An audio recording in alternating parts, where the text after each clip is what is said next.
What's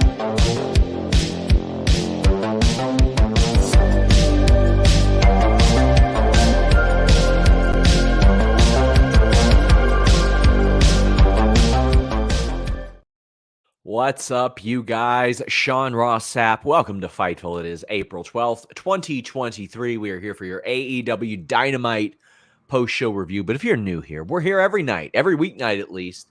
Raw, SmackDown, Rampage, Dynamite, NXT, Impact, ROH.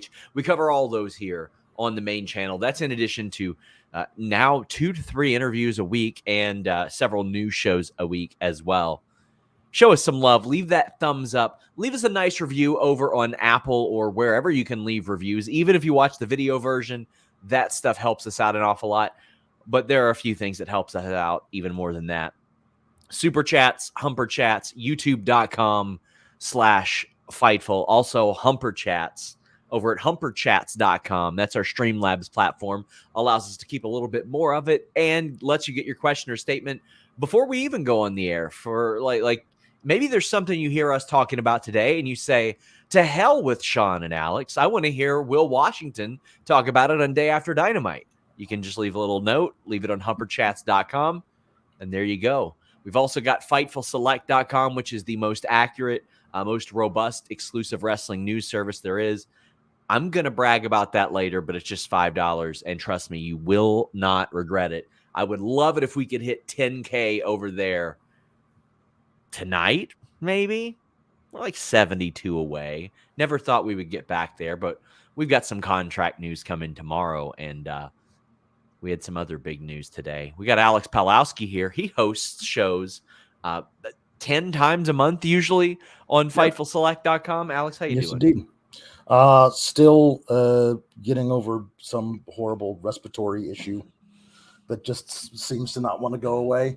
I joked that I was allergic to Indiana, which may very well be the case, but it did not go away when I came back to Illinois. So I'm just trying to get through it. I've been battling a little bit of it as well, and I was also in Indiana this past weekend, so that might be it. That might be it. Mm-hmm. I'll tell you what was it today, Alex. Over on FightfulSelect.com, the best $5 in the wrestling business, we reported that CM Punk has communicated to AEW numerous times that he is open to returning in a variety of manners. The full article is at FightfulSelect.com. He has said that he would work with the Elite. He said that he would work separately, and he said he would go elsewhere. Now, I should specify when I hear that he says he'd go elsewhere, I don't know if he means like the Indies, WWE, New Japan, or like ROH. Like, I don't know. I don't know what it is he means by that, but CM Punk wants to come back. We saw him respond a little bit to our report with this Instagram story of which is objectively funny. Very funny. There is no debate there on that one. But how'd you feel when you heard that story? Well, I'm happy that he wants to come back. You know, I don't feel like it should be a unilateral decision. There are a lot of people that he offended, pissed off on his way out, and it was incredible. Like, regardless of what he like said and the brawl or whatever, doing all that with your boss sitting right next to you in front of the press, knowing how horrible position you put the guy who runs the company and signs your checks. Like, if Tony Khan were to say, "Yeah, you know what, I'm good," like, if I couldn't say that was a terrible position, but would it make a ton of money? Yeah, it would make a ton of money. Could they easily push tens of thousands of extra tickets into Wembley? Yeah, they probably could. So, like, there's a lot of ways to look at it. But I am excited for the possibility of some really interesting storytelling coming out of it. We're going to have more on that as we can on FightfulSelect.com, but plenty more coming to FightfulSelect.com this week. I'll say that as well. But leave a thumbs up on this video, guys. That helps us so much. Share it on social media. That helps us as well. But we have a few super chats. Anonymous says, Double or Nothing, Forbidden Door, All In and All Out. These next few months of AEW are going to hump. That's true. I think they have a very special opportunity for August, September to make that the biggest non-WWE wrestling week since when? Since 98, maybe? Yeah, Am I probably. looking something? No, I don't think you're overlooking anything. No. I'm overlooking anything there. We got Fantastic Mr. Cox that says, Uncle Phil jokes aside, AEW could do better hyping the return of someone not seen on TV a long time. Keith Lee has been gone for months. There was no reference to that absence tonight. There are other examples across the roster too. Well, I mean, he's kind of been back. I don't think it's been months. He just, upon his return, there was some pretty, like, it just wasn't put over a lot. He's been on Rampage and Dark. Like, How long? He came back. He came back over a month ago. Right. Well, how long ago was the tag match with him and Dustin versus Swerve and Parker? That was last month. So it feels like it was a longer. It was 6 weeks to 2 months. So the time between that and then never actually pulling the trigger on doing a Swerve and Keith Lee. I know we were both kind of like, why aren't we getting that at Revolution? And that all that intervening time has kind of felt like they brought him back to do that tag match with Dustin and then just shelved him until he came back and was like, Chris Jericho, a man I have never interacted with here. I believe you've disrespected Adam Cole, a man who I once famously pounced into the third row, but I respect him so much, and therefore we will have a match. It did feel a little disjointed, but it does look like we're actually really moving forward with a Keith Lee storyline coming out of this, which is good. We'll be talking about that shortly. Jambeard says, how's Alex Rhodes Moxlowski feeling tonight? I got color last night. My face imploded. I got a spontaneous, ridiculously forceful nosebleed in the middle of the show last night. So, yeah, it's all good now. Well, it's all good now. We kicked off the show with Swerve and Darby. Darby got an insane amount of screen time tonight. We're talking like the first 35 minutes of this show. Oh, yeah. Were either commercials or Darby was involved. We first started off with this fantastic match between Darby and Swerve. There were some things that I didn't like, but first off, I want to talk about some things I did like.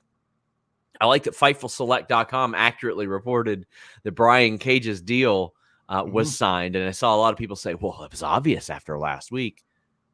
It wasn't signed till this week. They hammered out the details last week. This creative has been around for a little while, but I can tell you he worked with an agent, and that definitely upped his money, but which is also smart. Most wrestlers should be working with agents, and the only people that will tell you that you shouldn't are the people who have to deal with the agents and pay more money as a result of the agents.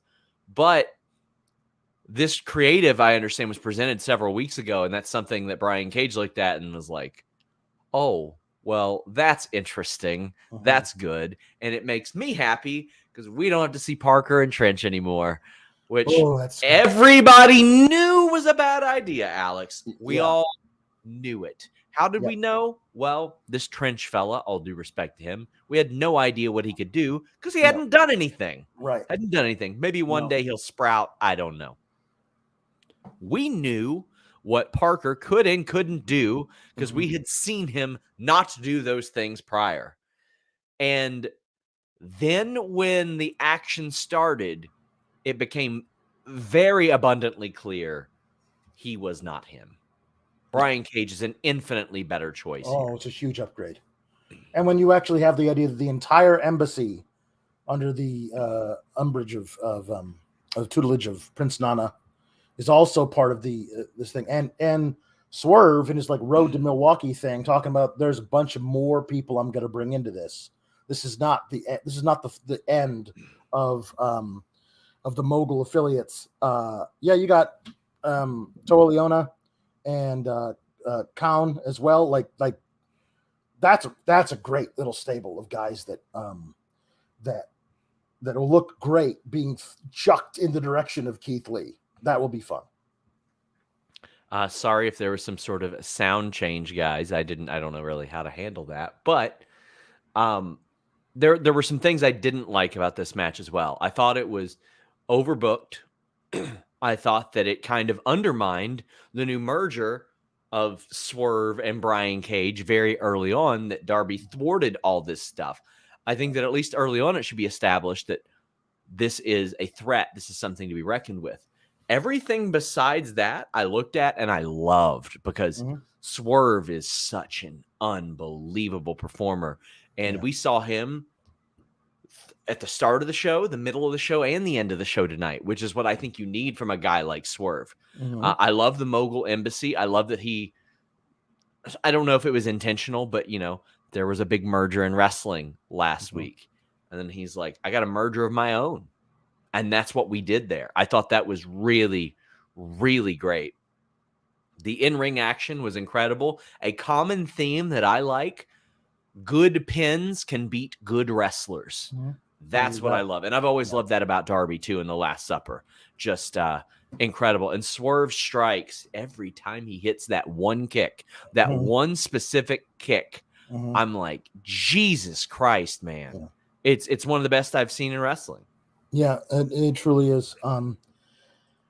This was excellent. The poison Rana from the apron to the floor, that was insane. Not quite as insane as putting a man's foot in your mouth. He just pulled out of a wrestling boot. That's probably not something I would do. Of all the crazy things that Darby Allin has done in the ring, maybe like biting a man's besocked foot, not fresh out of the shower, but fresh out of a wrestling boot, might rank up there. I thought this was all great. The Last Supper is a great pin. There was a bit too much similarity with the end of this match and the end of the OC and Buddy Murphy match. I agree. I think that it just felt a little too similar, which is too bad, because both matches were fantastic. I just wish that the agents had conferred and been like, okay, you're doing that, well, we'll then alter our finish. I mean, that little things like that actually, to me, add a lot. But I love this match, and I think Swerve is poison Rana off the apron to the outside. Yeah, ooh, boy, that was incredible, just incredible. Now later on, we saw Swerve backstage, and he was like, you know what? Your success is my success, because I made you who you were. And he's like, so I'm going to take that as a win, and we're going to reignite some other feuds. Eloquent says the poison Rana off the apron. Ouch. Nuts. Unreal. And Jane Beard says feet in the mouth is usually only seen on OnlyFans. It's true. Also true. That was pretty disgusting. I was like, oh no. It reminded me of the Bret Hart Jerry Lawler, the Kiss My Foot match, where Lawler didn't bathe and rubbed his foot in cow manure and all this stuff. Oh my gosh.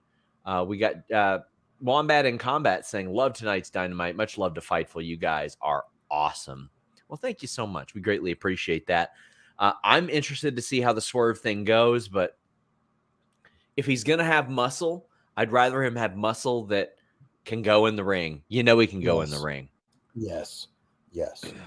Well, after this match, MJF came out, and this extended this segment. Again, 35 minutes of this show. First 35 minutes, Darby was on the screen.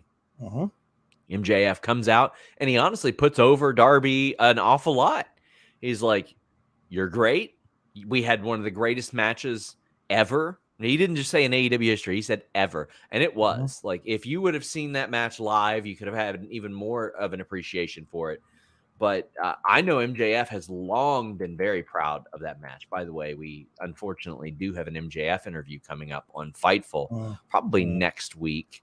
But he's very, very proud of that match and what they did, considering that, that was at one of the times where a lot of people thought that, or a lot of people would forget how good he was.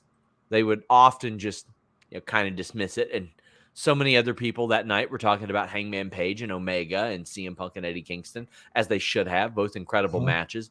But that match helped that show become what it was. The Darby promo, I felt like it did go on a little long, but we don't hear this much from Darby.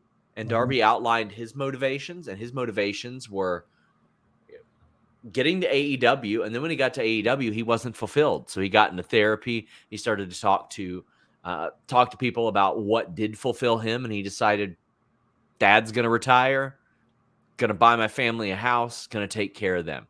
I can personally relate to that as a motivating factor. So I identified with this an awful lot. And I was like, hell yeah, I'm starting to see inside Darby instead of like to skate, paint my face, go real hard, which he does. Right. And he's great and he's fascinating. MJF, before we get to the ending of this promo, MJF is that guy who can't quite understand why people aren't motivated by the things that he's motivated by. Exactly. Yeah. No, those motivate. There was one little inconsistency, and I honestly, I don't believe there are inconsistencies anymore. I believe that MJF has accounted for these things, and this is a man who shows vulnerabilities, select vulnerabilities when he wants to show them, because they're part of the plan. But when he was feuding with Danielson, he was saying that I want what you have, and because you don't prize what you have, a family that loves you, and that you would risk it all to never be able to hold your kids again, then I don't respect you, kind of a thing. That's what pissed him off about Danielson. And then to say, in the very next feud, to say to Darby, you care about your family? Like, couldn't be me, bud. I don't care about that. So like, there's an inconsistency there, but I believe it is an intentional one. You know what I mean? There's points there of how he's doing it. But I thought this was actually a really great little back and forth. I will say that a lot of the stuff that made Darby feel so real in this promo, then eventually in this segment was wiped away when he was like, Max, this fake plastic world, I can't relate to it. And I was like, okay, whatever. Okay, Hot Topic, whatever. You can move back to like behind South Park Elementary with all the other goth kids, because that just felt a little too on the nose with the character. Then MJF talked about his dad, Sting. He's like, impressive, you got that win without him. Mm-hmm. Then Sting shows up, and man, again, I will never take for granted seeing Sting perform. I'm so glad that I did. But he comes out and he's like, I'm not his dad, I'm a cheerleader. And he starts throwing pom-poms at MJF's head, which I popped for. I was like, why is he doing this? But I did find it entertaining. He's looking for pom-poms. He's like, I know I got another one around here somewhere. Yeah, I stuffed him in my jacket. He stuffed him in his jacket. Parker Hines says, a decent show tonight. It's Sting. Vicky said, thank you, Sean and crew. Sting's promo rocked. The man is the icon. Potential final match opponents. Will it be All In? I don't think it'll be All In. I don't. I think that they'll probably get as much time as they can out of him, ideally. But I wouldn't doubt it to be that week in some capacity. Orion Ben says, pom-pom Stings for life. Sting, man of 1,005 pom-poms. That's good. But Sting even says, showtime's almost over for me, but it's just getting started for Darby Allin. Made me sad a little bit. And I mean, there have been multiple times where I thought I saw the last of Sting. To be honest with you, when I was a kid, I thought I saw the last of him when WCW died. I thought, that's it. Probably never going to see him again. And at that time, it wasn't that out of the realm of possibility to see somebody 42 years old hang it up. Well, then he did the TNA stuff, and I was like, all right, cool. We get to see some more of him. I was very fortunate. But every year there was that drama of, is Sting retiring? Is he leaving? Or will Dixie pull it off one more time? Are we going to get the Spike money for this one? How's it going to work? Only until that last year, when we knew he was going to WWE, did it feel like, okay, we're going to get some more of him. But then the injury happened, and it's like, oh, shit. I feel so fortunate by this last run. I feel pretty passionate about a couple things. Sting should have a big final match, and I do feel like before he retires, someone should go over on him because nobody has, but someone should. And also, I think Brian Cage needs to hit him with a buckle bomb really badly to get that heat. To set up the eventual match that we're going to see. Brian Cage and Swerve against Darby Allin and Sting. Cage hits that buckle bomb. Sting goes down. They sell it, and that's what starts the match. But Sting basically saying out loud on air what he told Seahawk recently. He's wrapping it up soon, Alex. Well, he wasn't going to go forever. And I don't think he's going to do. I mean, forever is a long time. Stenosis? He wasn't going to go. He wasn't going to do a flare. He wasn't going to go out there and do one of those things like my last match, where I am bloody on the outside of the ring for most of it. I was watching this and I don't know that I love it or hate it, but it did feel pointed to me that he basically announced, I don't have much left in the tank. I got something left. I'm not done now, but Showtime is going to wind up eventually. Yeah. The fact that he announced it in the ring, giving a promo to MJF, seemed pointed to me. Seems like, I mean, not that he needs any extra, but how much heat would MJF get by taking out Sting for good? I mean, whoever it is that does it, you could do a thing where his last match is versus Darby. It's a one thing, and Darby gets one over on him with the Last Supper, raises his hand in the ring, he bows, wipes off the paint, and says goodbye, leaves his boots in the ring. Or you could do an angle to get crazy heat. I don't know if I love it being MJF. It just felt very specific that he would say it to MJF. And I don't know that it'll be a thing where that's MJF gets the last match, but it maybe MJF writes him off for a couple of months in the build up to this match with Darby. That's the one thing to get over Darby. If he's got a secret weapon against all three of his opponents, and the one against Darby is, I just laid out your grandpa Sting. Maybe that's it. I don't know.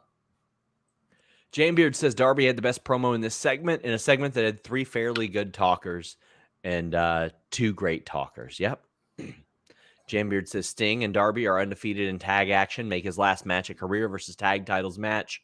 Only time he loses in AEW is when he retires. There's so many good, possibly satisfying options, and that's another one, Alex. Yeah.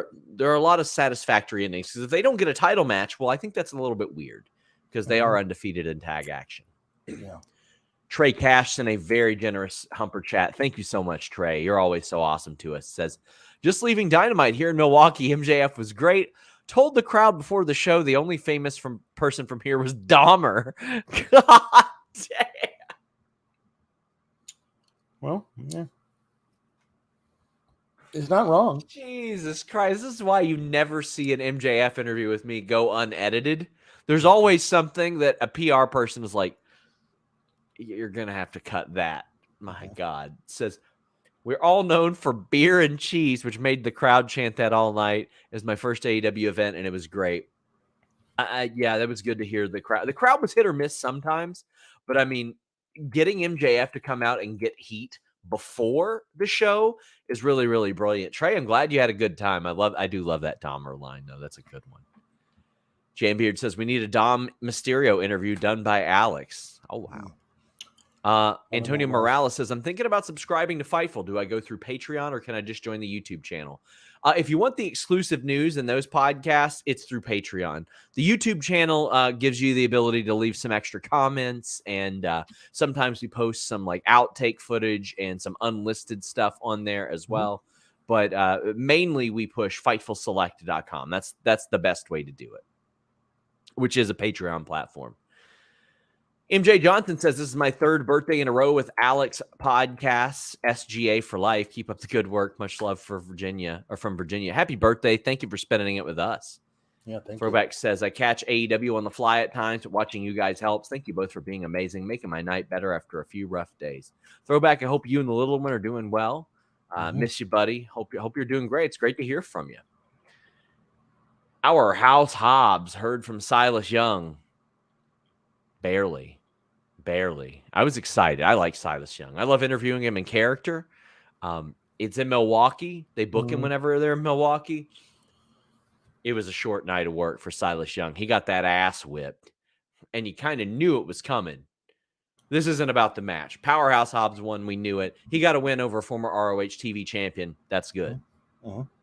Wardlow's outside going full Goldberg. Well, not full Goldberg, because he didn't ignorantly forearm the glass, which is all I was saying. Like, please don't do it. Please don't do it. Wardlow destroys Powerhouse Hobbs' car. Do you think Powerhouse Hobbs has full coverage insurance? I would hope so. That's going to be a very unique vehicle. You know what QT Marshall probably pushed him on? That car shield stuff. Yeah, it's true. He's like, you got to get car shield. Peter Avalon has it. Yeah. I will say, I don't think Wardlow actually went full Goldberg. He went full Mike Hagar from Final Fight, where you can beat up the car with a lead pipe. That's Vince McMahon went full Mike Hagar as well. Yeah, with his that's true. I thought this was fun. There's a lot of like, hey, I didn't realize Wardlow is certified on that forklift. He ain't. He didn't put the thing in park. He just walked away and it was just kept moving. I was like, oh no, that's not good. But I'm all. Those aren't easy to operate. I'm all for some big meaty men slapping meat again. I think we should. Let's finish out the thing the right way. Unfortunately, the problem I have with it is I know they won't finish it out the right way, and I just want Hobbs. If you're gonna beat Wardlow, just beat him. Like, I want to see these two guys have a straight up one-on-one match where there's no trifling ass QT Marshall interference, and I feel like I'm gonna get that and that next week. I'd rather just have them fight each other. If you're gonna put Hobbs over Wardlow, fine, that's fine with me. Just do it in a way where he actually just beats him. Can I interest you in an alternative to big meaty men slapping meat? What's that? athleticgreens.com/fightful. You listen, the big meaty meat is important, but you got to get your greens as well. athleticgreens.com/fightful brings you AG1. 1 scoop and 8 ounces of water a day gives you everything you need. And right now you get a 1-year supply of vitamin D and 5 free travel packs. It's got everything you need. A multivitamin, minerals, probiotics, adaptogens, and more that work together to deliver your strongest foundation for a better health. It promotes your gut health. So it's got those prebiotics, probiotics, plant-based enzymes that help you digest the food that you're eating. It supports your immunity. Alex could have used that before this weekend. It gives you your daily dose of vitamin C and zinc, both of them. That way you can work on your preventative health. Also, your energy. It's got magnesium and B vitamins that give you that sustained energy throughout the day. And if you're working out or if you're just having a rough day, it helps with recovery with those superfoods, adaptogens, antioxidants, trusted by the world's best endurance athletes. I don't know if you guys are a fan of the show Dave or Lil Dicky. He doesn't eat fruits and vegetables. He eats, well, other stuff. But listen, he doesn't really have to if he's got AG1. It's got all those greens, all those superfoods, 75 vitamins, minerals, whole food sourced ingredients in one convenient daily serving. 1 scoop, 8 ounces of water, shake it up, you drink it, you're good to go. You're going to feel great. Drinking your multivitamin is absolutely the way to go. You want this over a tablet. It is well worth the investment. Love this stuff. Use it every day. And, you know, since Alex, I'm popping back up in the ring, I got to make sure I take it, you know. Got to make sure I get those greens. Oh, gotta do it. That is how I was able to do an impaler that caused Gangrel to walk up to me and go, that was a good impaler. As opposed to, don't ever fucking do that again, which is what I was expecting to hear. Yeah. Which is what I was expecting to hear. That's right. Tom LaValle says Wardlow for getting the breaks made it better. It did make it better. It added some chaos to the situation, which I thought was very, very funny. Yeah. Jambeard says, so now we wait for the Wardlow car smasher and broken car toy set. They should absolutely do a broken. They should absolutely do that. Absolutely. Zach Schimmel, you're right. Shaza is going to get squashed from SRS. So far, right now, I'm feeling all right about the Shaza thing. I'll save that for some other shows, but Shaza's my friend, but I just wanted to prove a point. Wanted to prove that this keyboard warrior could slide back in there and beat her up. Eloquent says, why is Taya never on Dynamite? I wish I had a good answer for that.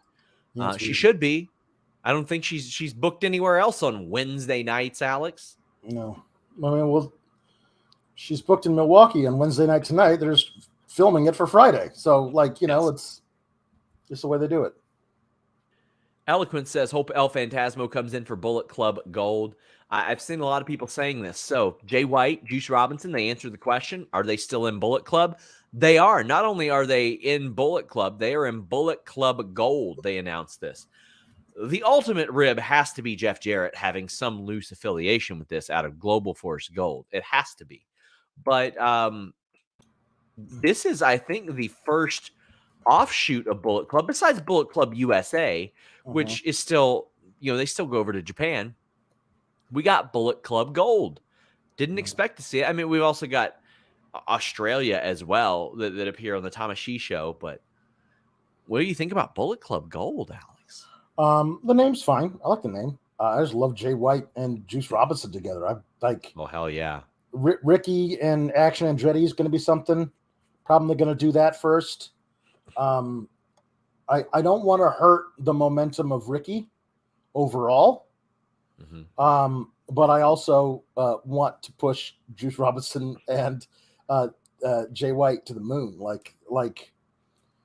I mean, to me, it's certainly not out of the realm of possibility that we get Jay White and Juice Robinson versus FTR at Double or Nothing. I hope.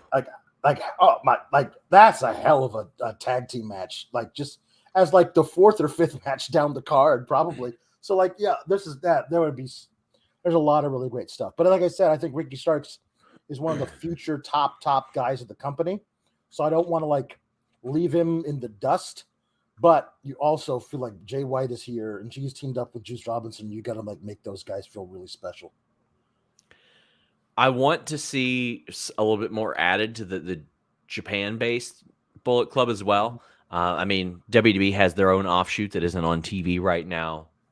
The U.S. has theirs with Bullet Club Gold a little bit. But I would love to see Ace Austin and Chris Bay involved as well because they are – I wish AEW would have got them, honestly.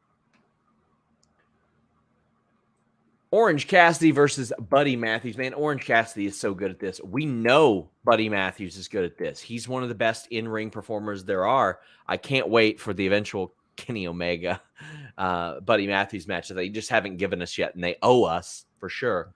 But Orange Cassidy ends up picking up the win here. We got another pin, sort of like in the first match, and I love that. I'm good with the quick pin winning multiple matches. You seem to take a little bit more issue with it, though. I felt like it was because I think both matches felt overall kind of similar in the fact that you have the heel, the bigger of the two guys, the baby face fighting back against being beat up the whole time, and then at the end catching in a perfect, by the way, pinning combination that people couldn't kick out of. Okay.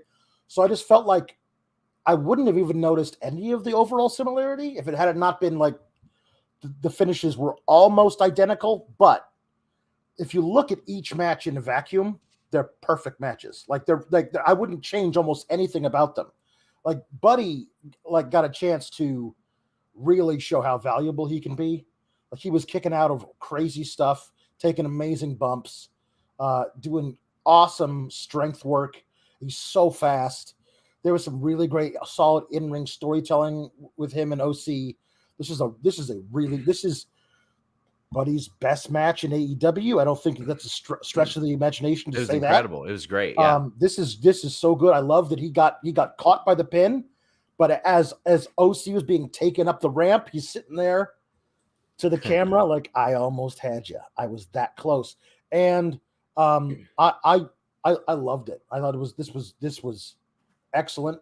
And I'm really happy they got a chance to have Buddy really, really, really show out.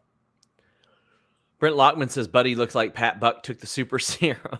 And Rob Wilkins wanted 2 belts Buddy coexisting with Rob and Maggie Friday at 3 p.m. Ricardo says, I wanted Bud Matt to take that title from OC. Didn't think it was a realistic thing. I didn't think he was going to win that international title, but I'll say this. I actually love the idea that Orange Cassidy is such a good fighting champion that it leveled up the title, so to speak. Yes. Rob Van Dam did that to the point to where that was main eventing ECW pay-per-views over the world title at some points. It was, and I don't think that's going to happen with Orange Cassidy, but he's certainly making that his own, and I really love it. Zach Schimmel says, hear me out. International title is built. OC has had his run. Title means more. Let's have a new champion. I thought Matthews was the guy. How would you have felt if they went with Matthews as the guy? I would have loved it. I've been a champion of that guy since 2018. Like as soon as he showed up, leveled up Buddy Murphy in a 205 Live, where I was like, okay, I get that the storyline is he's got to get on the scale. If he was 205, then the guys who you were saying were 170 were actually 140, because the guy he was just walking around like just a side of beef. But he was so good in that amazing year of 2018 in 205 Live that I've always had a soft spot in my heart for him. And I'm so happy that he's getting a chance to really show how good he is in AEW, because he's so good. He told me it was 2019, that SummerSlam weekend. He told me he was at 215, and he was like, you'd be surprised at what guys that look like me weigh. And I remember one time, like, I asked EC3 for, it was a segment I did, Wikipedia Fact or Fiction. And I was like, okay, this says that you're 246 pounds. And he's like, 246? He's like, I've never been above 225 in my entire life. Right. And he said that, like, when Jeremy Borash would call him 240 something, he'd be like, stop it. If they got a problem with the number on the scale when I look like this, like, that's a them problem, not me. Then somebody went and changed his Wikipedia page to 252 pounds after we did that interview. So like it's wild to think, like, to see these people and then see what they really, really weigh, because ultimately they're jacked. What's it matter? Jambeard says, give me OC Suzuki for the title at Forbidden Door. That would be fun too. Sawyer says, the story of the OC Buddy match told entirely through Julia's face and posture. She's killing it. The match hump, members rise. Julia did great. She has been an invaluable addition, I think. She's been so great, and I loved that they used the crossover between Rampage to Battle of the Belts after she had the match with Anna Jay. As she, like, stared down Orange Cassidy, and Orange Cassidy had his match with Jalistico, and then they basically had that used. I love that you can blend through that the storytelling there. She's invaluable to the presentation of that group. Jambeard says, who would you like to see from the AEW ROH roster who isn't also on the New Japan roster join Bullet Club Gold? They say, I hope it's Scorpio Skye. I think Scorpio Skye would be a phenomenal shout. Like, I think that would be really fitting for him. I mean, they've got, SCU had a little bit of history with Bullet Club in the past, but I look at that and I think, man, that would be fun. Yeah. I kind of think Dustin Rhodes would be fun. It might be fun. I think that would be kind of fun just to have him involved in something like that. I think it should be some, like, relatively established names. I think Archer would be a good one as well. Archer would be great. But, Archer's got history with them as well. So I guess we'll see. Also, I want to shout out Caden, who is filling in for Luis tonight in the moderating, doing a great job. Big thank you. We had the Christian Cage Luchasaurus vignette, and Figure 4 Nurse Lock says, I'm cautiously optimistic about badass killer Luchasaurus. Give him 6 months of just mowing people down with no Fs given. And that gash on Don's head, damn. Oh, boy.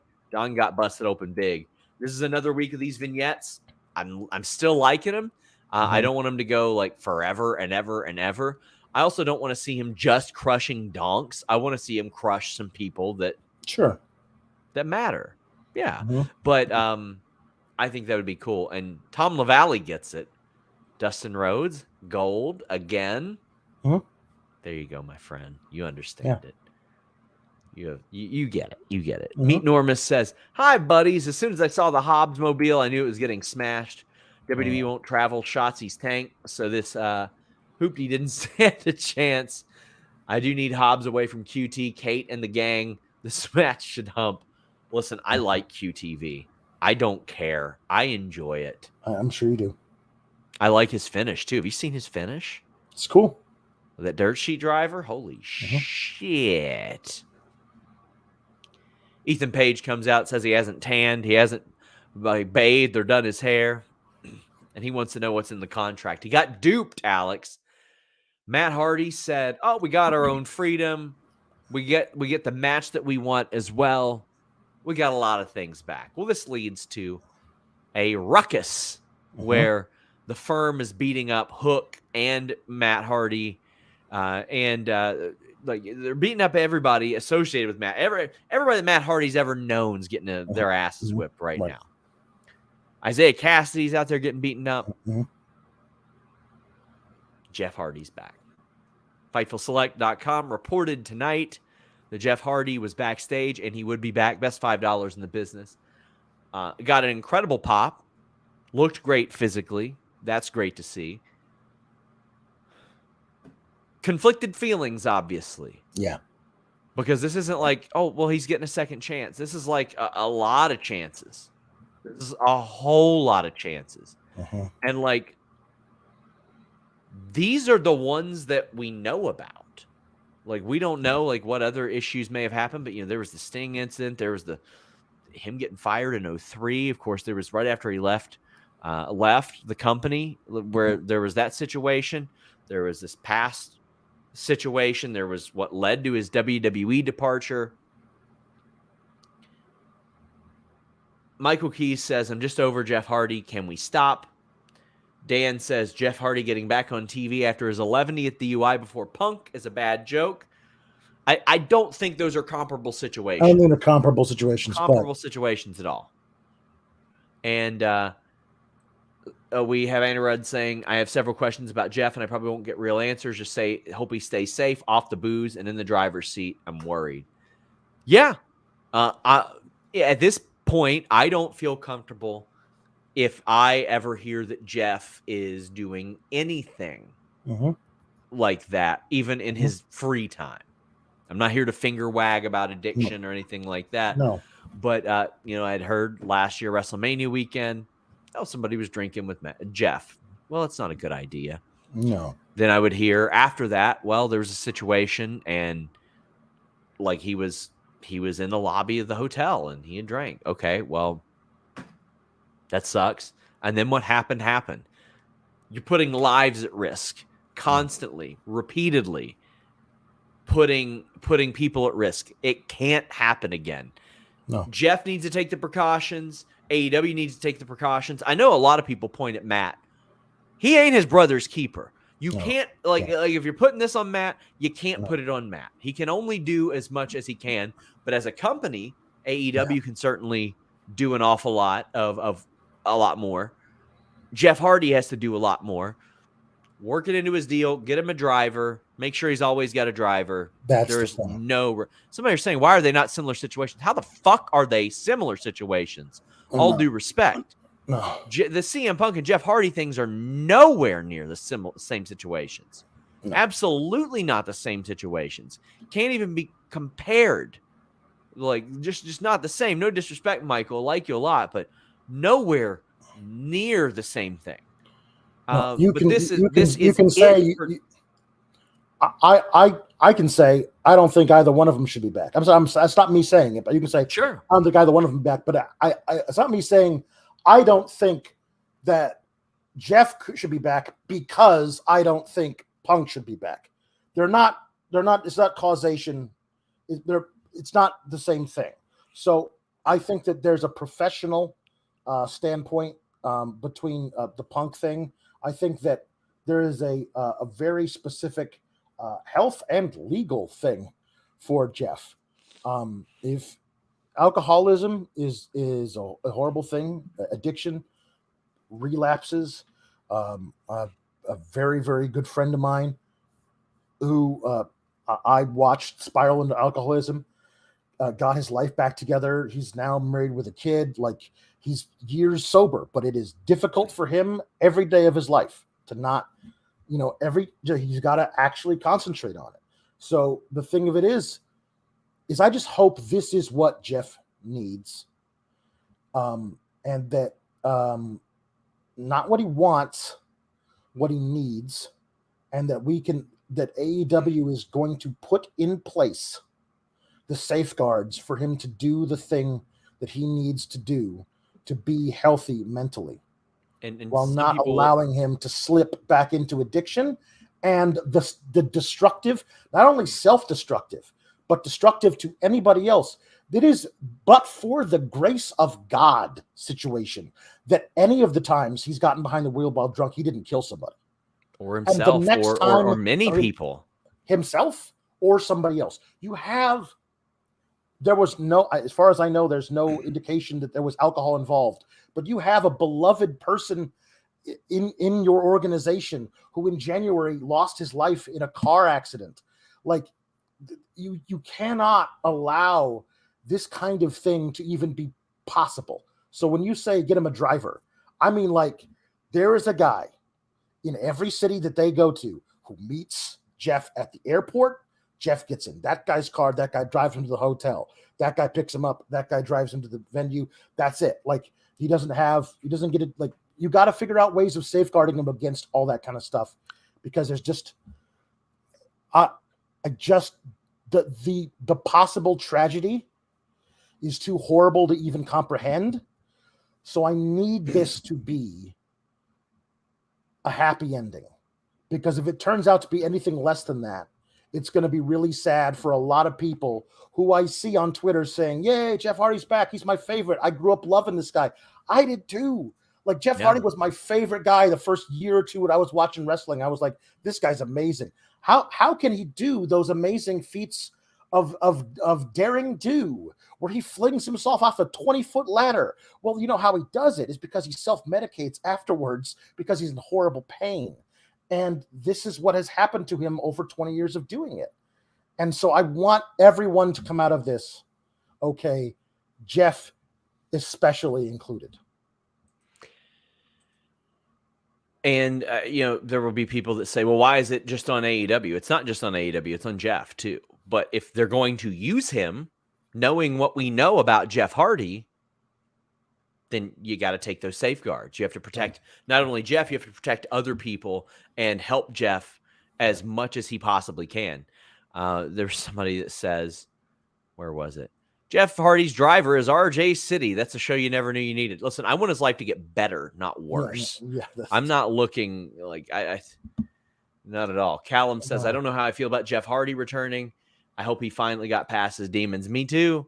And I'm not going to do is say, yeah, but we've seen this happen so many times, because I don't want to think like that. I want to think and hope that he gets past it and that nobody gets hurt and that his family can get better. And again, that this has a happy ending instead of a tragic one. Yeah. And he's lost if he messes up again, Impact won't hire him. WWE won't hire him. AEW won't hire him, because all three companies have experienced this now. Jambeard says, to me, the comparable guy in Jeff's situation is how Jake the Snake used to be. Hope Jeff gets clean like Jake did. Yeah. And I mean, it's necessary. It's necessary. Knock Bogan says, no love for Jeff. It reminds me of my brother who drunk drove and crashed the people in his car. Was more mad he got caught than actually drunk driving. Yeah. And that's the unfortunate situation that a lot of these people are in. The fact that they even get behind the wheel is usually reflective of how they feel if something goes wrong or if they get caught. Because if you were that worried about it, you wouldn't put yourself in that position to begin with. But Tom LaValle says, for only $5, I knew Jeff Hardy was back the best. Well, thank you so much for that. I greatly appreciate it. Sawyer says, hook marking for Jeff made it worth it for me. He grew up behind the TNA curtain. Great moment, but I'm nervous. I mean, yeah, around the time he was born, Taz was working a few matches with the Hardys as well. Brent Lockman says, if you're familiar for the measures they had in place for Travis Warren with Blind Melon, those are the measures Hardy probably needs. I hope he's okay. I'm not. I mean, but I will familiarize myself with them. Thank you for passing that up. Zhao says, I'm missing Angelico. Is he stuck in limbo? He does commentary. I think he does Spanish commentary sometimes. But like occasionally he's on Dark and Elevation and ROH. But he's been on there a couple times of late. Like he did a thing, like he teamed with Serpentico and Luther recently, which I think they were called the Spanish Announce Project. Yeah, they were. I love Angelico. Like I love Angelico too. He's doing great stuff when he's doing his comedy stuff. But that dude is really, really special. I was shocked WWE didn't come after him after Lucha Underground season 1, but those contracts. Yeah. I would unironically love, even if it's a brief one, an Angelico run with a pure title in ROH. Because that dude could do some really great. He's famous from Lucha Underground, from doing crazy running drop kicks off of stuff. But oh my God, he's great on the mat. He's so good on the mat. Kenny Omega has a promo remotely where he says that, Hangman isn't necessarily somebody that he likes all the time, but he's still family to them, even after all they've been through. And he's going to do something very bad to BCC whenever he gets the opportunity. Well, before that, Mox and Claudio had to beat the living shit out of Nakazawa and Cutler. Nakazawa has 3 Dynamite matches against Moxley. Like he's been on there 4 times, 3 times against Moxley. Who'd that guy piss off? When I think of Nakazawa, I just always remember how much Mike Tyson marked out watching him years ago. Like he loved it. He was clapping and all that. But this is a different Nakazawa. This was the most serious Nakazawa maybe we ever got because his friends were affected. And I thought that the way that he and Cutler, who does not get nearly enough credit for his work, the way that they played this stuff, like they knew they couldn't be comedy here. They had to be serious because of the weight of the situation, but they still got that ass whipped, Alex. Oh, they sure did. Yeah, I really love this. I mean, Cutler fighting back the whole time with Moxley actually selling for him a little bit, but you knew it was only a matter of time before Cutler went down. Nakazawa losing his shoes in the middle of being swung. And also I really like, I want to talk about the Omega promo. I thought it was really cool to see like serious Kenny Omega, like, you hurt my brothers. Great. I'm coming for you. And I thought there was a lot of really excellent layers to it. The only problem I had with it was that in the background, just over his left shoulder, was this painting, and I kept just giggling to myself, knowing that this was the painting in the background of that very, very, very very serious promo. I thought that was so funny. But hey, we saw that it didn't take him too long to show up and do what he said he was going to do. It was just announced Chicago AEW June 21st. I was actually told before this show that that's going to be a big night for AEW. I don't know what that means, but it was hint that date kept on just getting thrown at me today. And it's by a person who is a very reliable source. And they're like, the Dynamite's the only one without a show venue or tickets on sale announced. So, my God, it's a show before Forbidden Door as well. We got Jambeard saying Cutler's mask made it look like he was bleeding from the eyes like a horror movie. It was great. He is so good at that. He's so good at that. We've also got the follow-up to this. And that was Kenny Omega coming out looking jacked, by the way. Yeah. But then he stops from saving his buddies. And the Young Bucks are back. And we had reported that Matt Jackson was going to stay on TV in some capacity, but there he is, arm taped up or bandaged up, throwing the super kick. They grab the gearbox and they're going to go after Moxley, but then the screwdriver's brought out to a great reaction. Just get the hose for this storyline. Not only are we doing BCC and the Elite, you've got the whole Hangman thing there. The thing that put AEW from a story perspective on its back while they were able to build people like MJF. We get more of that. There are more layers to this onion. Well, buddy, I'm about to chop into that son of a bitch. There's going to be some tears a flowing, Alex. Loving this. Loving it. Yeah, I love that there's a lot of gray area, particularly for Hangman, of his loyalties that he still feels to the Bucks, but never quite knowing, at least himself, where he could stand with Kenny, and Kenny being like, listen, Hangman, we've had our problems, so I'm not really sure, but like, it wasn't okay what you did to Hangman. But like that little gray area between them, finally getting them to be on the same page is going to be a really cool moment. And yeah, this is going to be great. Like Kenny and the Hung Bucks versus BCC is a thing. You could drench me in it. I want to bathe in it. It's just going to be the best thing. I can't wait. I can't wait.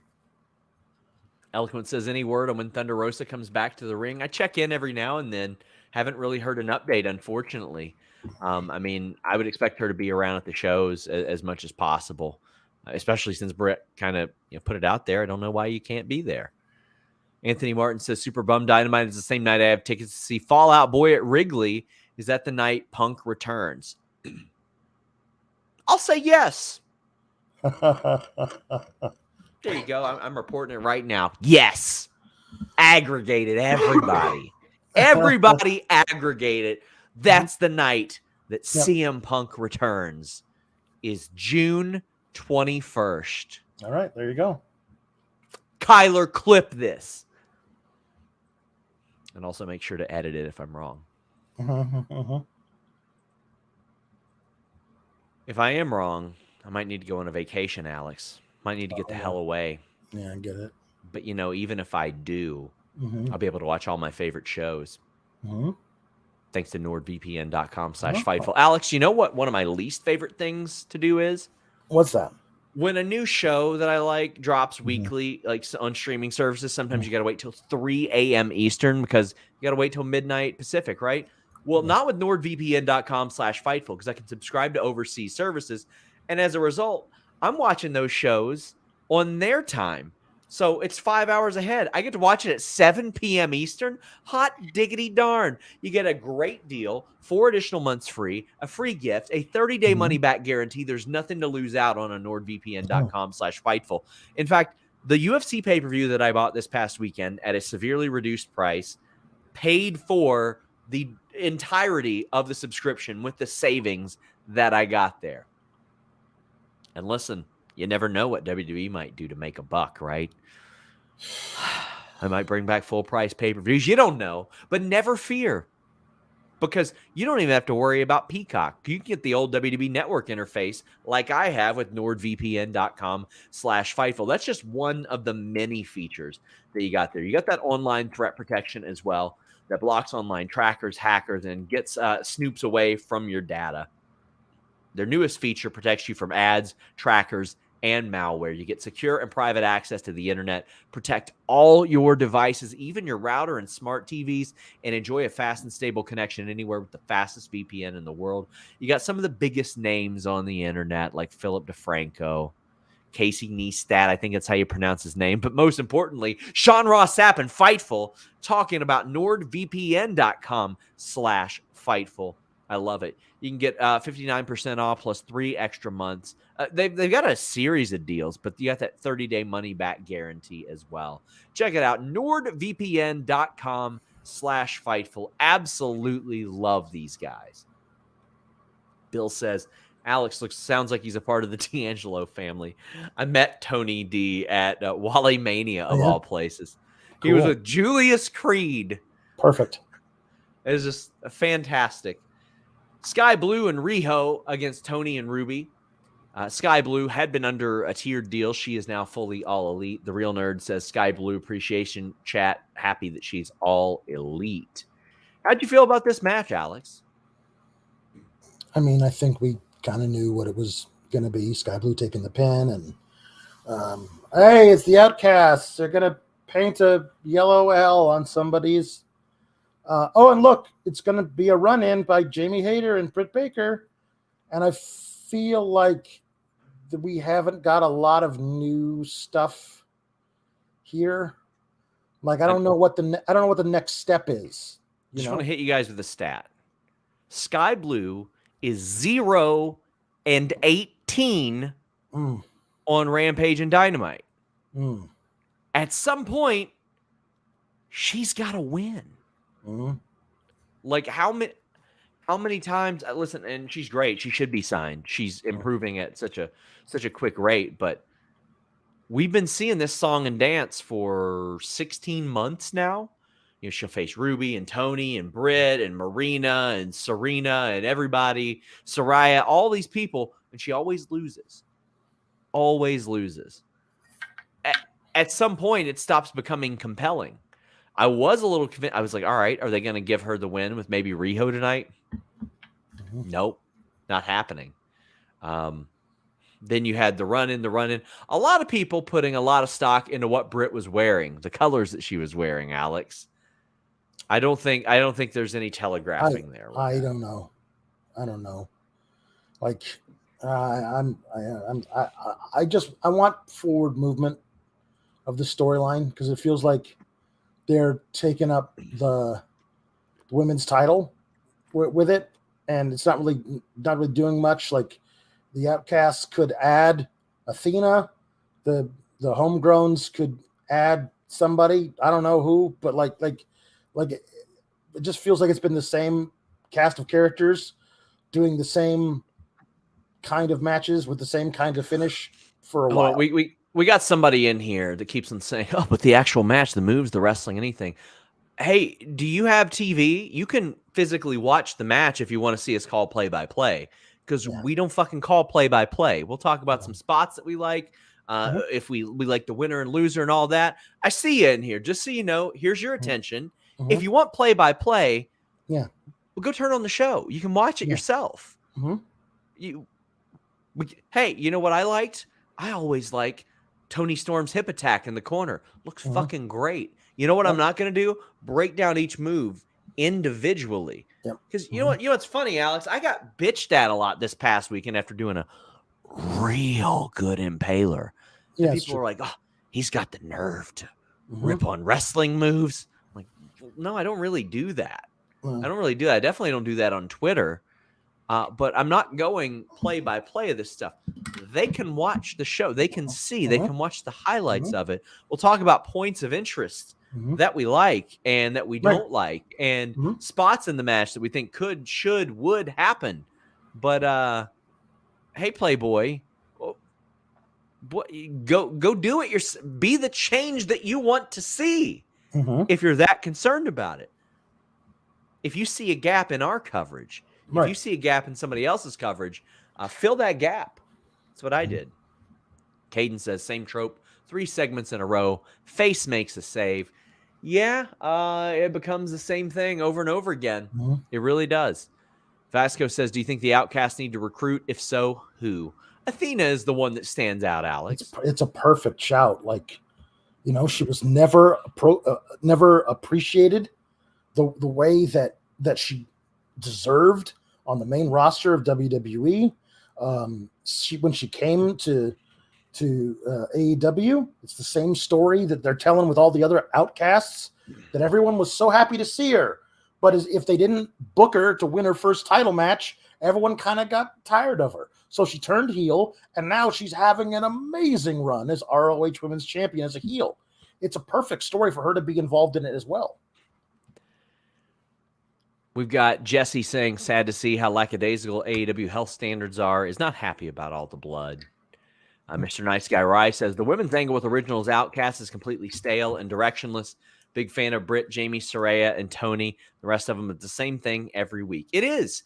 Listen, Shawn Michaels gets some criticism for basically playing his greatest hits. And I asked him about it personally, and he goes, yeah, the ripoffs of my angles that were very good. He's like, they were just 30 years ago. And he even said, maybe we could get away with doing angles that were 30 years old then because it wasn't as replayed and documented and all that. And he goes, but if people keep pointing to those angles and saying, well, that was just a good angle that Shawn did. He's like, well, I'm glad that people remember it. Maybe it'll work for a different generation or for a different gender. And this is something I brought up a lot, Alex. Try to play some of the hits with old angles that maybe worked elsewhere. If you can't come up with anything else, see what you got, apply it, and see how gender switches things up. See how gender adjusts things with women. Demuse09 says, so Britt and Jamie came out separately tonight for the save. Is this illogical booking, foreshadowing that there might be some dissension, or is Britt waiting for her falafel and catering? That's the second one. The falafel? She got stuck behind the falafel table. I mean, we saw Becky with, what was it? Quinoa at one point. Yes, it happens. It happens. We know that it happens. It does. But yeah, I don't know the reason behind that. Again, that's one of those things that I hope they see the questions of and they give answers to as well. I think that would be very, very beneficial. We got Mr. Nice Guy Rye. We already read that one. My bad. Knocked Bogan says, Alex, you're not getting forward movement at one segment match a week. A week takes ages, difference of long-term story, and a story that takes a long time to tell. I think my thing has always been, and it's been since I started reviewing stuff for Fightful, is that if you look at a story, it has chapters. If there's chapters 1 through, let's say, 12, if you're just telling chapter 3 over and over again every week, because it's the same basic idea, like I don't see any difference between what happened tonight on Dynamite and what has happened on Rampages and Dynamites for the last month. There was the one thing that was good, which was when Jamie Hayter and Riho had a title match against each other, because they're technically on the same side, and they killed each other and came out like still on this good on the same page. At least that was different. But most every week, it's like you could boil it down to the same idea, the same chapters being told every week. I just don't love it.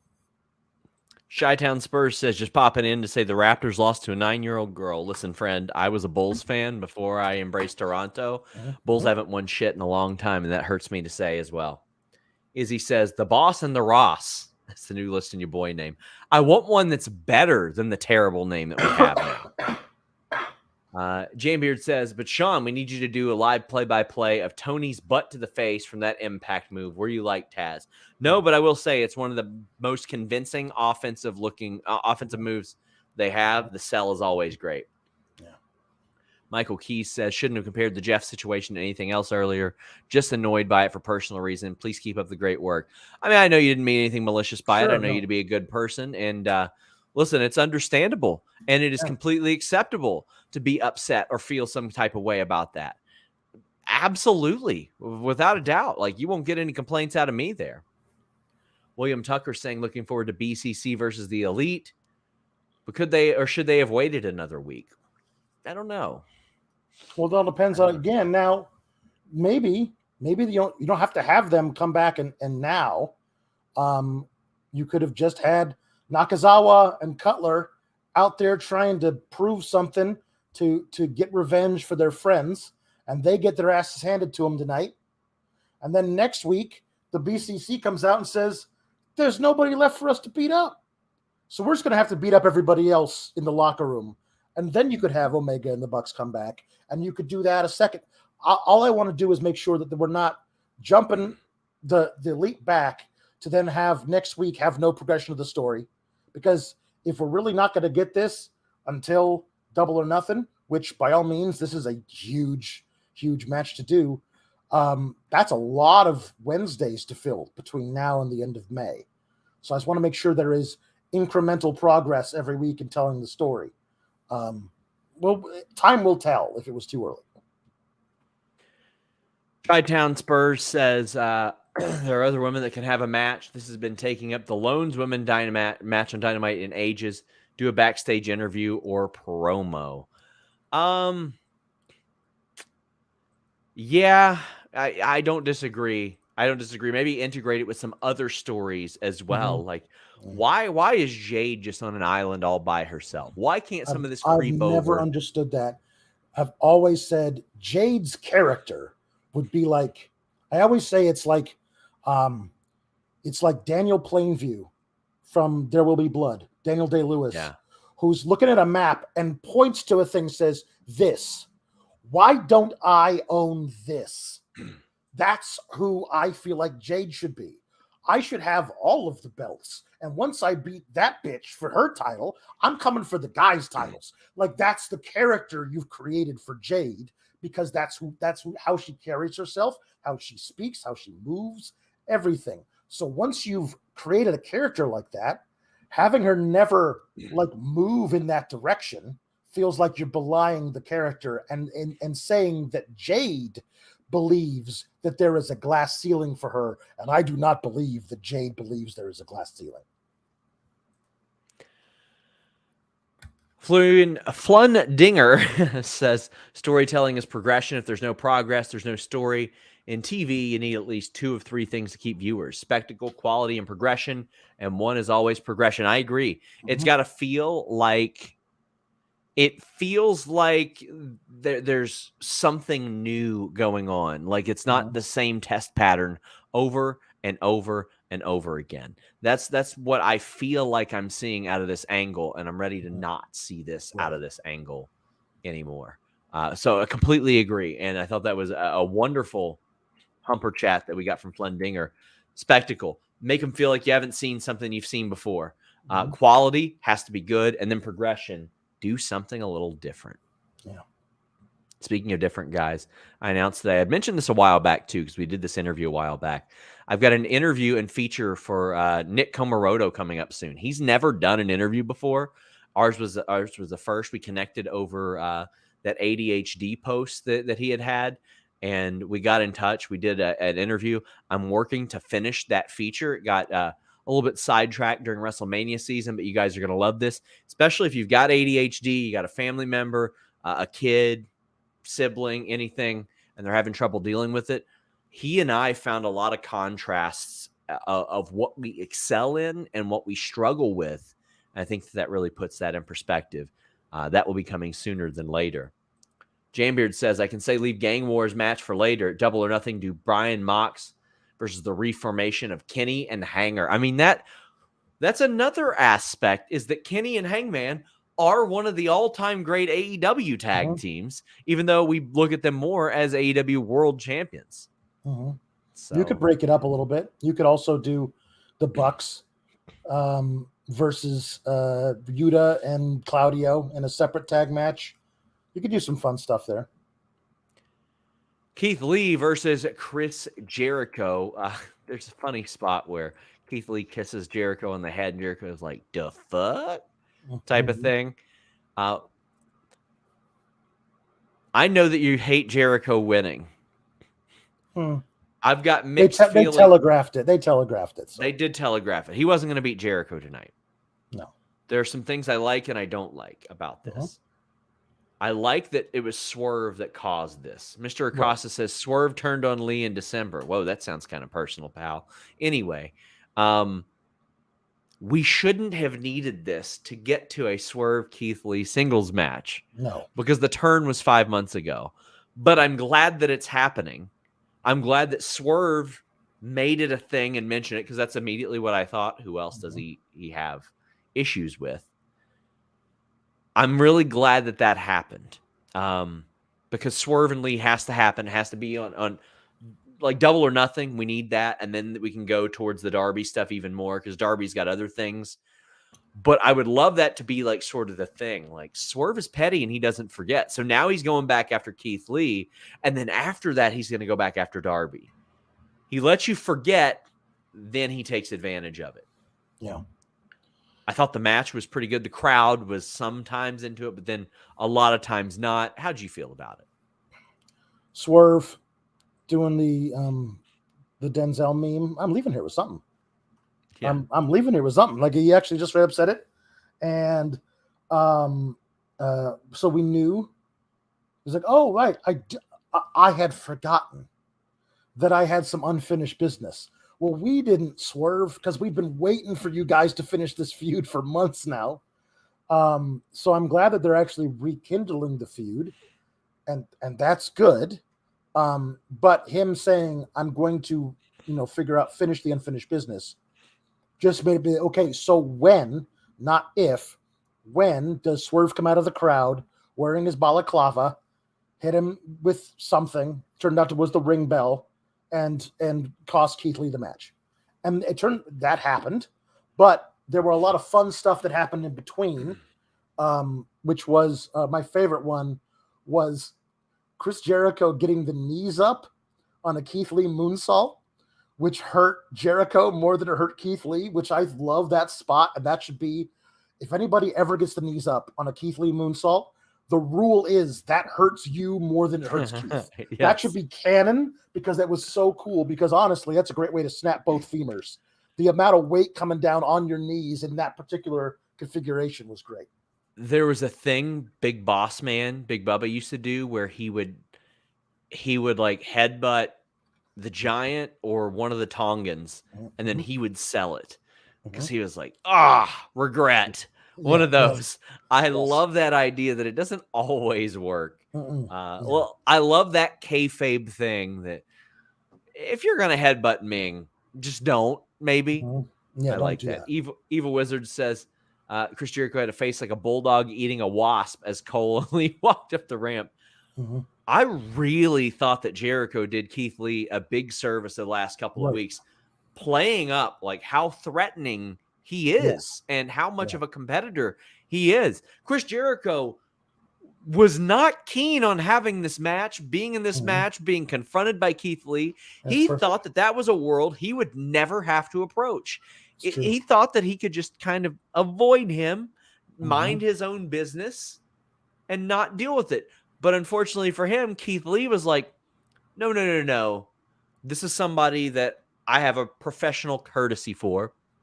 And what we saw from Adam Cole was somebody who likely would not have helped Keith Lee until he was shown that mutual respect. And he's like, well, you know what? Now I got your back too. I appreciate what you did for me. I thought that those elements of storytelling were great. And now Swerve is involved somehow, just lurking around, him and Brian Cage. So I'm liking the multi-directions that we're getting here between Jericho, Adam Cole, Keith Lee, Swerve. There's a lot of weaving in and out, which I think that a lot of these stories could stand to do. That's why I think Outcasts and Originals weave it into Jade, in and out of Jade and what she's doing as well. Whatever happened, like somebody's getting a shot at Jade, one of the Outcasts or the Originals. The Other Wing Cat cost them the title. That should be done a little bit more, I think. I love the weaving in and out of storylines. I think that there's a lot of threading of the needle that has to happen. And I don't trust almost anyone to be on the ball enough to handle that kind of tightrope walking. But I think if it's successful, it can be like really, really, really special. So I think there's a really lot of fun things you can do along the way here. Keith Lee and Darby versus Cage and Swerve match is a possibility, which could be a lot of fun. Because mostly I just want to watch Keith Lee hurl Darby Allin at people like a javelin, because that would be a lot of fun. I think we know we're building to an Adam Cole versus Jericho match at Double or Nothing. That feels fairly certain at this point. But I wouldn't mind seeing Daniel Garcia pull up his big boy pants and challenge Keith Lee to a match, because he's feeling all swole. That could be a lot of fun too. There's a lot of really interesting things you can go here in different ways. I like it. Bizarro Big L says, coincidence that Keith Lee and Adam Cole do the same hand sign on opposite sides. Love to see Jeff back. Looks great. Praying for success. Can't wait for Nick Wayne. Sean, show names, The Boiling Point, Van's Dumping Ground, or Blue Chew Mail Hour. Oh, Jesus. No thanks. No thanks. Van's Dumping Ground sounds like the sponsored names of toilets on the Warped Tour. So I'm not interested in that at all. I think we might just do Fightful Live at this point. My God. Duckman says Swerve is so smooth in the ring. I love his back kicks. His back kicks are one of my favorite offensive maneuvers in pro wrestling ever. They always look good. They always sound good. Mm-hmm. William Tucker wraps us up by saying Swerve should be the one to beat OC for the international belt. I don't dislike that idea at all. No. I rather enjoy it. I'll tell you what else I enjoy, guys. You all subscribing to FightfulSelect.com. Got another Q&A this week. You can ask me a bunch of questions about a bunch of things. We are 67 away from getting back to 10,000. I never thought we'd get there once, much less twice. I thought when sons of bitches stopped getting bitten, that wouldn't happen anymore. Right. But one LT photo says, did you really just say Punk's back June 21st? This is a super chat, but it's a super trap is what this is. Yeah, well, it really is. This is a trap. This is a trap. Did I say it? Kinda. Did somebody already post about it on Twitter? Probably. Do they lack context? Probably. Yep. Am I serious? No. Maybe I'm serious. Perhaps. Alex, tell the people where they can find you. You can find me on the Twitter at Alex Sourgraps. You can find me on Fightful Select reviewing SmackDown while watching Rampage, whenever the hell that starts this Friday, depending on when the last play-in game finishes. And then on Mondays, reviewing Raw with Miss Kate Fabe. Tuesdays, reviewing NXT right on this channel with Miss Kate Fabe, and then right back here on Wednesdays. Also, anytime there's a pay-per-view over in Fightful Select, me and Kate will be doing a review of that as well. Guys, thank you all so much. Please leave a thumbs up. I greatly appreciate you all. Until next time,